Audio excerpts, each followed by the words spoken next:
Welcome back. You're watching Financial Quotient, the CNBC TV18 special series that deals with money and women. We're, of course, in conversation with a panel of seasoned financial investors. And the question is, what can be done to get women to really seize control, take charge of their finances and their overall financial freedom and their destiny? Now, I want to talk about some data points that I got from AMFI, the Association of Mutual Funds of India. And this is data as of December 22. And it's promising data because it's talking about how the number of new women investors who are coming and investing in mutual funds, how those numbers are looking better and better. And there's been a tremendous improvement, interestingly, over the COVID period. So let's pull up the data for you. The increase is 58%, December 2019 to December 22. So the number of new investors as of December 22 was 74,49,306 to be precise. This improvement is far more marked actually in Tier 2, Tier 3 cities compared to the big metro cities. Though having said that, T30, which is the main metro cities, large cities, even there the growth is not bad. It's about 49% over the last 3 years. If we talk about the B30, which is beyond top 30 cities, and there the growth number is fantastic. 72% increase in the number of new women investors that are coming in and investing in mutual funds. Interestingly, in the age groups as well, there's a lot of improvement. So again, this is data over 3 years. I remind you, December 2019 to December 22. Young women, first-time women investors coming in 18 to 24 years, it's shown an increase of over 300%. So that's a 3x growth number for you. And even the mid-career professional, or the middle-aged women, 25 to 35 young working professionals, the growth is over 100%. So some numbers that look promising. But Ms. Thorat, this question to you really, because this is something that you're looking at very closely in your present capacity. Mutual funds have really become the stepping stone as, investors and women. We move beyond banks and the traditional fixed deposit. Do you think the MF industry has served the cause well enough? What more needs to be done? You have to recognize that the overall investors in the mutual fund industry has increased significantly, especially over the COVID period. Yeah. So it's not only women investors, overall investors, assets under management, number of investors. Even so, the data you are saying is absolutely correct. It's interesting to look at it in terms of the percentage. So the CAMS data about women power in mutual funds showed that 27% of all investors were now women. And even the SEBI and the CDSL data also showed that about 30% could be women investors. Now, one is assuming women investors are not just women in name, but actually taking the investment decisions. That is an assumption one has to make if we have to draw a conclusion that women have become more savvy about their investments. But I would actually, in some senses, not blame the woman. I want to blame the industry for not reaching out to women in a way that is appropriate for them. In way the products which they promote and the way it has to really be no-frills product linked to their milestones in their lives and something that can appeal to them. When you look at the kind of biases and processes in the financial sector industry is actually quite gender bias. There is a gender bias. When you look at loans or when you want to give, collaterals, everything has to be in the name. There has to be a title. There has to be a title for transfer of security. Even a proof of identity is actually the husband's. So in a way, I would say, thank God for Aadhaar.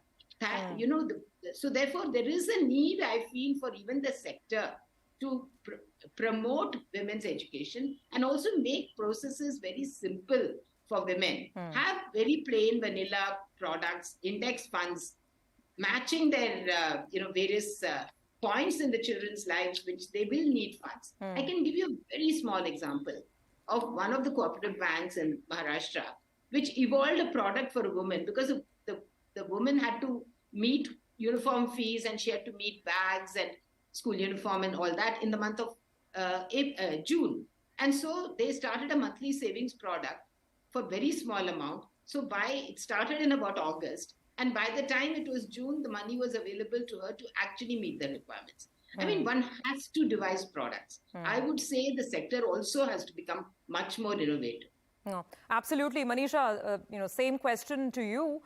the fact that complexity has only increased in the BFSI space, right? Products, new asset classes, new ways of investing. So it's all DIY. It sounds very good, but perhaps that's something that could be putting off for a woman who's juggling multiple roles, as you mentioned earlier. Your thoughts? Yeah, I completely agree. I think, the jargon is too complicated, too complex. And as you said, in today's day and age, it's only getting more complex because investing has now become a global game. India is an open economy. We're integrated with the rest of the world. So, there are so many influences that can change the way of investing. So I think that's basically deterring women. And that's why I always say to women that start young. Start when you get your first salary, when the stakes aren't so high, start investing. Get a diversified portfolio, get a financial planner, even if you want it at an early stage, and start investing. At that point, the mistakes won't be so deep and that, it will affect your family and, as Usha said, the goals of the family. So I think that's one way to beat the system, is to basically start young so that this becomes part of your DNA. As we discussed earlier, Surabhi, we're great at multitasking. And why are we great at it? Because, we've sort of seen that through childhood. Our mothers do it and it just sort of comes to us very naturally. Finance, because we haven't done it from beginning or from childhood, it doesn't come naturally to us. So I think that's what I'd like to see change from the women's perspective. That, start investing early, build a diversified portfolio, don't be at one end of the spectrum or the other, stay somewhere in the middle, learn from your own mistakes. As Devina said, and I said before, men make more mistakes, but, they just keep on chugging along. And I think women need to do that. They need to make investment a way of life. And that's what I'm not seeing happening. No, absolutely.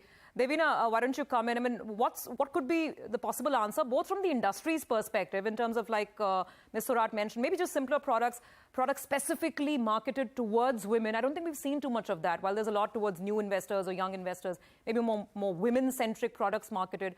And also, what about the conversations at home? I mean, from everything that I hear all of you say, it seems we still have to battle certain gender stereotypes, whether it's who's managing the house versus who's managing the money. I think we've not entirely crossed that bridge, have we? A long way from that. So, I mean, that's like putting it very mildly. If you look at the amount of unpaid hours that Indian women put in versus Indian men, the difference is the highest in the world. It's a few minutes a day for the men, whereas it's about, I think, 5 or 6 hours for the women. So you're talking that kind of difference. The difference is all across the world, but nowhere is the difference so high that household work, emotional labor, looking after the family, which includes the husband's parents also, all that falls on the women. But I mean, leaving that aside for the moment, just coming back to the financial side, one message I want to give women is that 85 to 90% of your returns come from asset allocation, not from specific stock selection. So remember that. So don't get daunted that at the parties, all these men are talking about, I discovered this stock 6 months ago and it's gone up 3 times. I mean, I can assure you they would have talked about 20 other stocks which have gone nowhere. Sure. So just start young, as Manisha said. Decide your asset allocation, that this much to equity, this much global, this much fixed income. Sure. And just start investing in the simplest products, find simplest mutual funds, but get your asset allocation started. Start investing, because starting investing today the same amount and starting investing 5 years later, your retirement purpose is going to be very, very Absolutely. different. So start early, as Manisha says, get your asset allocation sorted out. Very quickly, Ms. Thorat and Mr. Kumar, final words, like quick tips, maybe that women can at least keep in mind when they're having these conversations with themselves and with those at home. Ms. Thorat? Ms. Thorat, if you could hear me, your final words of advice for women. Say passive funds, index funds, ETFs, I think very simple products. You can't really go wrong. Like you rightly said, you get your asset allocation straight. It doesn't matter. Don't do choice stock picking. Index, in fact, has done better than many of the individual mutual funds in the last couple of years. So I think it's not really important. But certainly don't hesitate to enter the equity. Yeah, I would say. Okay. Because that is something like even I myself, felt always that was a riskier area and didn't get in. But I think the long term, for long, stable, pick up some really good combinations and go ahead with it. I think index funds or even some good mutual funds, it's fine. But certainly don't go overboard on any of these very, very risky or very low-grade Okay, keep it simple and look at equity. That's important advice. We will today let the man have the last word. So, Mr. Kumar, closing thoughts and your final piece of advice for women out there.